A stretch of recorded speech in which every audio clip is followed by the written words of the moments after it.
नमस्कार, मी मुकेश शिंदे। आज पुन्हा एकदा आपल्या BMS न्यूज चॅनलमध्ये मी आपल्या सर्व प्रेक्षकांचं मनपूर्वक स्वागत करतो। मित्रांनो, आपल्या सर्वांना ठाऊक आहे आपल्या चॅनलची टॅगलाईन उघडा डोळे आणि वापरा डोके। मित्रांनो, आपल्याला माहिती आहे आपला हा भारत देश हा भगवान गौतम बुद्ध यांच्या नावाने जगभर ओळखला जातो। हा बुद्धांचा देश आहे। आपल्या देशातले जे महत्त्वाचे नेते आहेत, पंतप्रधान आहेत, हे जेव्हा विदेशामध्ये जातात त्यांचा मान सन्मान सत्कार केला जातो, तेव्हा ते ओळख देत सांगतात की मी भगवान बुद्धाच्या देशातून आलेलो आहे, बुद्धाच्या भूमीतून आलेलो आहे। आणि अशा पद्धतीनं जगभर भारताची ओळख हा भगवान बुद्धाचा देश अशी झालेली आहे। आणि संयुक्त राष्ट्रसंघामध्ये सुद्धा देशाची तशी ओळख ही नमूद केलेली आहे। जग में बुद्ध का नाम है, यही भारत की शान है, असं आपण ऐकत आलेलो आहोत। असं सर्वत्र मोठ्या प्रमाणामध्ये बोललं जातं। आणि भारत देशामध्ये सम्राट अशोक ह्या राजानं कशा पद्धतीनं भगवान गौतम बुद्धांच्या नंतर भारतातच नव्हे तर जगभरामध्ये बौद्ध धर्माचा प्रचार आणि प्रसार केला। आणि अनेक स्तूप असतील, विहार असतील, बौद्ध विहार, अनेक संस्कृती धरोहर हे त्यांनी निर्माण केल्या। आणि भारतीय ह्या भूमीवरती भगवान बुद्धांची विचारधारा ही मोठ्या प्रमाणामध्ये रुजली। आणि येथून जगभर बौद्ध धर्माचा प्रचार झाला। बौद्ध धम्माची जी विचारधारा आहे ही ह्या मतीत आणि मातीमध्ये रुजली। भगवान बुद्धांना ज्या ठिकाणी साक्षात्कार झाला, ज्ञानप्राप्ती झाली, ते बिहार येथील बोधगया येथील जे महाविहार आहे त्या संदर्भातला न्यायालयीन लढा हा गेले अनेक वर्ष आपण पाहतोय। आणि अलीकडे हा लढा मोठ्या प्रमाणामध्ये संपूर्ण देशभर ह्या पद्धतीची आंदोलनं सुरू आहेत। आणि हे बोधगया येथील महाविहार आहे हे बौद्ध धर्मीयांच्या ताब्यात मिळालं पाहिजे म्हणून संघर्ष होतोय। अनेक वर्ष खटले चालू आहेत। माननीय सर्वोच्च न्यायालयामध्ये सुद्धा हा खटला प्रलंबित आहे। आणि जागतिक जे न्यायालय आहे त्यांच्या काही न्यायनिवाडे आहेत, त्यांच्या काही मार्गदर्शक असे जे तत्त्व आहेत त्याला अनुसरून हे जे बोधगयातलं महाविहार आहे हे बौद्ध धर्मीयांच्या ताब्यात मिळालं पाहिजे अशा पद्धतीची सगळ्यांचा मागणी आहे। असे एक प्रकारचे निर्देश आहेत। पण तरीसुद्धा बौद्ध धर्मीयांच्या ताब्यात हे महाविहार का दिलं गेलं जात नाही? कशा पद्धतीनं त्या ठिकाणी अतिक्रमण झालेलं आहे? इतर धर्मीयांची लोक त्या ठिकाणी मॅनेजमेंट कमिटीवर आहेत, त्यांनी खोडसाळपणा केलेला आहे।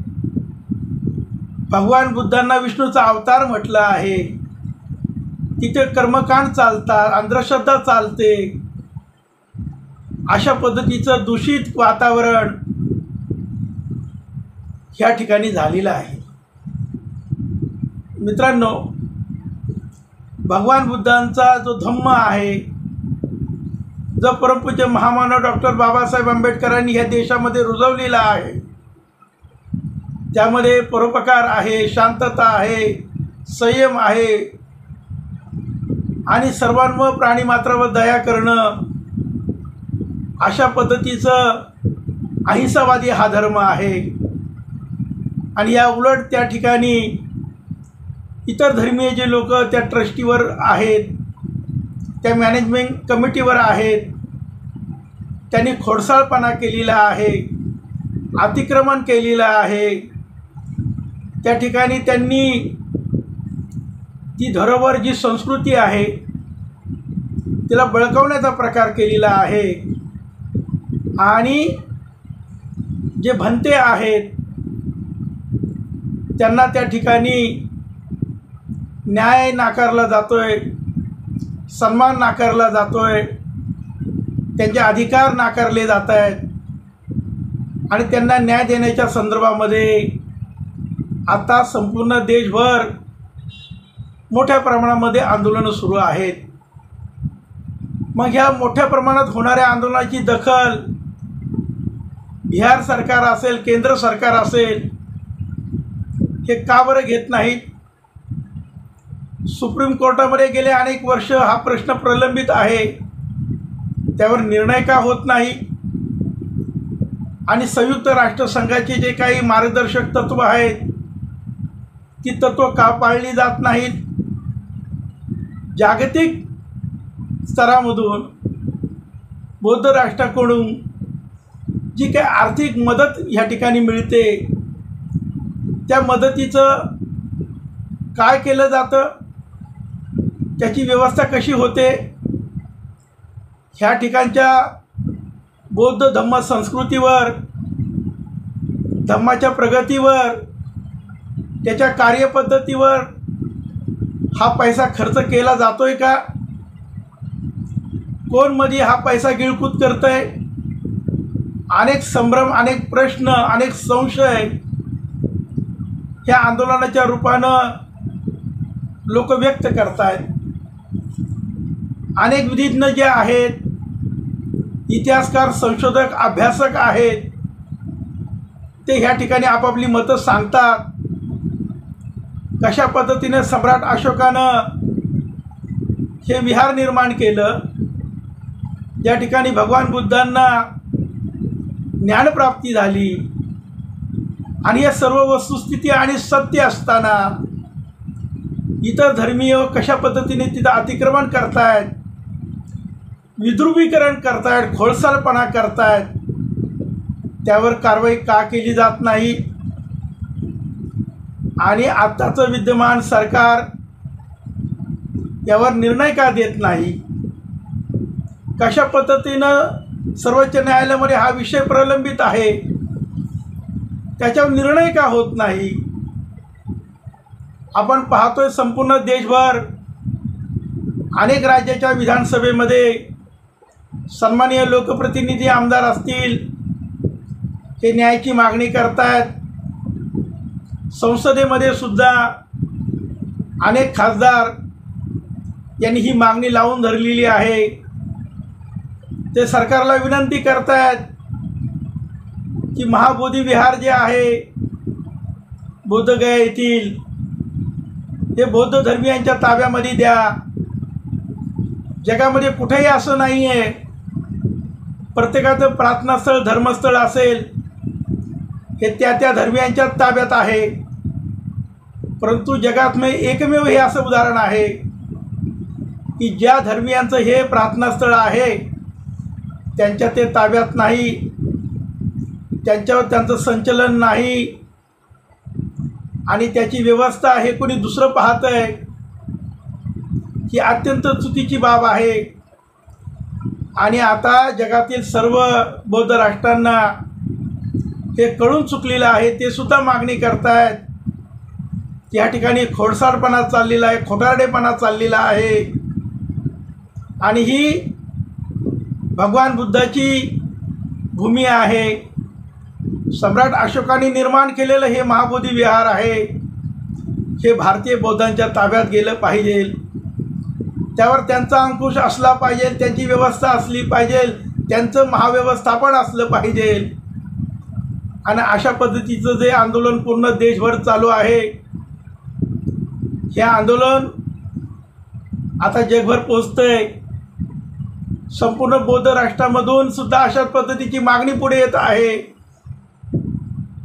आणि भारतातील इतर सर्व धर्मीय असतील ते सुद्धा ह्या न्याय मागणीला पाठिंबा व्यक्त करतायत। मित्रांनो, युद्ध नको बुद्ध हवा असं म्हटलं जातं। बुद्ध विचाराचं तत्वज्ञान हे जगाला तरुणोपाय आहे। संपूर्ण जग हे बौद्ध धम्म तत्वप्रणालीवर विश्वास ठेवतं।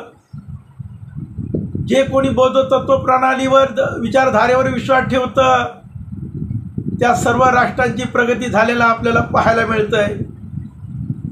जगातील सर्व बौद्ध राष्ट्र ही प्रगती करतायत आणि म्हणून वस्तुस्थितीला धरून असलेला धम्मसंस्कृतीचं जतन जपणूक करणारा, संवर्धन करणारा, संगोपन करणारा हा धम्म, ही विचारधारा याचं कुठेतरी संगोपन व्हावं, हा विचार कुठेतरी पुढे यावा, पुढे जावा, अशा पद्धतीची मागणी आज जगभरामधून होते।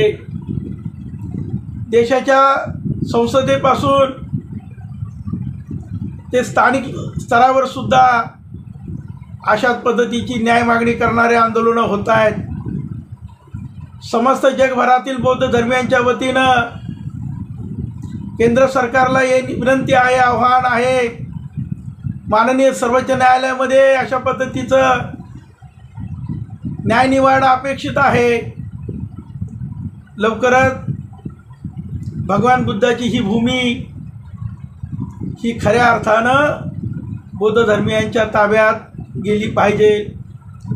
जो काही चुकीचा मंदिर कायदा त्या ठिकाणी निर्माण झालेला आहे किंवा केलेला आहे तो त्या ठिकाणी रद्दबादल व्हावा, कायद्यामध्ये दुरुस्ती व्हावी आणि त्या ठिकाणी बौद्ध धर्मियांच्या ताब्यात हे धार्मिक स्थळ जे आहे, प्रार्थना स्थळ आहे, हे ठिकाणी मिळावं, अशा पद्धतीची न्याय मागणी ही मोठ्या प्रमाणामध्ये सर्वत्र होत आहे।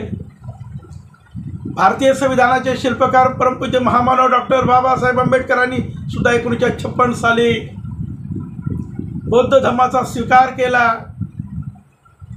आणि हे राष्ट्र खऱ्या अर्थानं भारतीय संविधानाने कायद्याच्या अनुषंगाने बौद्ध राष्ट्र झालेलं आहे। आणि म्हणून ही न्याय मागणी आहे, ही सत्य मागणी आहे, ही सर्व धर्मियांची मागणी आहे। ही मागणीची पूर्तता व्हावी अशा पद्धतीची मागणी सर्व बौद्ध राष्ट्राकडनं होते, संयुक्त राष्ट्रसंघाकडून होते। जागतिक स्तरावर अशा पद्धतीची आंदोलनं होऊ लागलेली आहेत, अशा पद्धतीची मागणी होऊ लागलेली आहेत। केंद्र सरकारने या विषयावर गांभीर्याने विचार करावा आणि भगवान बुद्धांना ज्ञानप्राप्ती झालेली ही जी पवित्र स्थळ आहे, पवित्र जागा आहे, जे धार्मिक स्थळ आहे, हे धार्मिक स्थळ बौद्ध धर्मियांच्या ताब्यात मिळावं आणि जो काही चुकीचा कायदा स्वातंत्र्यपूर्वी झालेला आहे त्या मंदिर कायद्यामध्ये दुरुस्त करावी, अशा पद्धतीची विनंती, आव्हान सर्व ह्या भारतीय बौद्ध धर्मीय जे आहेत, जागतिक बौद्ध राष्ट्र आहेत यांच्याकडून केली जाते। ह्या मागणीला न्याय मिळावा अशाच पद्धतीची सर्वत्र जनतेची मागणी आहे। ह्या मागणीचा केंद्र सरकार असेल, बिहार सरकार असेल, सर्वोच्च न्यायालय असेल, हे विचार करतील अशी आशा अपेक्षा व्यक्त करतो। आज तुर्ते या ठिकाणी थांबतो। मित्रांनो, आपल्यासारख्या अनेक आपल्या प्रेक्षकांनी ह्या विषयाच्या संदर्भात बोलावं अशी विनंती केली आणि हा विषय आज सर्वत्र मोठ्या प्रमाणामध्ये गाजतोय, हे आंदोलन मोठ्या प्रमाणामध्ये होतं आहे, तेव्हा या आंदोलनाला फलश्रुती नक्कीच मिळेल अशी अपेक्षा व्यक्त करतो। माझं चॅनल सबस्क्राईब केलं नसेल तर अशाच पद्धतीनं वस्तुस्थिती मी माझ्या चॅनलच्या माध्यमातून मांडत असतो। आपण माझं चॅनल सबस्क्राईब करून शेअर करावं अशी विनंती करून तू त्या ठिकाणी थांबतो. जय भीम, नमो बुद्धाय.